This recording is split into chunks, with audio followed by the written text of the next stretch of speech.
Hi there, welcome to this video tutorial for your first assignment, and this is for Level 3 Award in Leadership and Management. This assignment is understanding how to motivate to improve performance.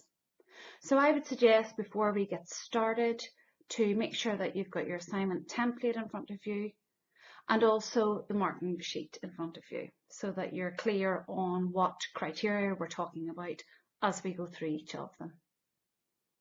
It's important that you submit your final assignment as a PDF and keep it 12 Arial font would be perfect. Okay, so let's get started.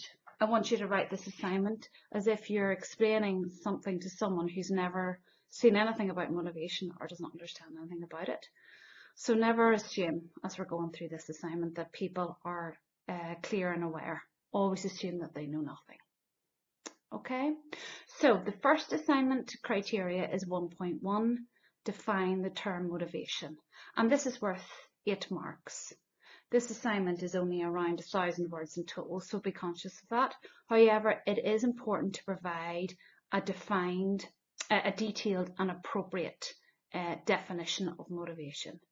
You can use a quote from someone in the world of business or potentially from your sector, or just a famous motivational speaker. You can actually use the definition from a dictionary and go from there. But it's important that the detail has some of the principal features of what it is to be motivated or feel motivated. And that's really important. So principal features meaning what do you see when someone is motivated. We also talked in the tutorial a little bit about the difference between and the links between being motivated, committed and engaged. So it might be useful to bring that in there as well. So that's 1.1. 1.2 is describe the factors that may affect motivation levels in the workplace. And we did this in your workshop where we did it as a group.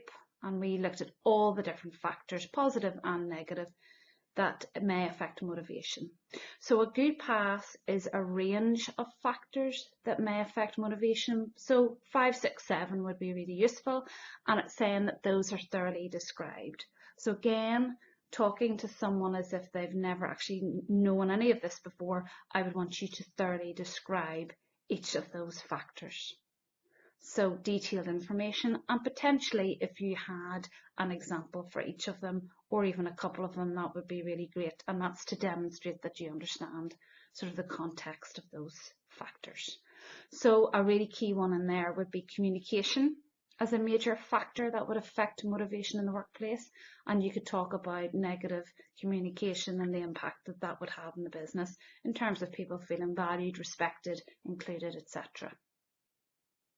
And a good example alongside that would be great. You can do that as bullet points, but as long as you've thoroughly described the factor, that's really important. Okay, so 1.3, explain how individual differences affect levels of motivation in the workplace. And there's lots of ways you can do this. You can look at somebody's values or motivational drivers, and we did that in the Wheel of Life exercise. Or you could look at their intrinsic or extrinsic motivators and talk about those in general terms and then maybe make them more relevant to you or your team. Or you could look at the different categories such as creativity, interest, recognition, achievement. So there's all different differences there that you could think about, and also you could actually bring in those learning styles that you've completed in the learning styles questionnaire, which indicates your primary learning styles, so either a reflector, an activist, a theorist, or a pragmatist. So there's lots of different ways you can kind of provide a framework for those individual differences, and with each of those, and ask again for a range, so 4 to 6 would be great. And I'd ask you to consider how those individual differences can affect motivation in the workplace. So again, it says explained in detail. It would be great to have some examples in there as well. And it asks that the individual differences are all quite different in nature, and each of those obviously would be. And the final criteria for this first part of the assignment is 1.4, and that asks you to explain the potential impact on organisational performance if employee levels, motivational levels are low.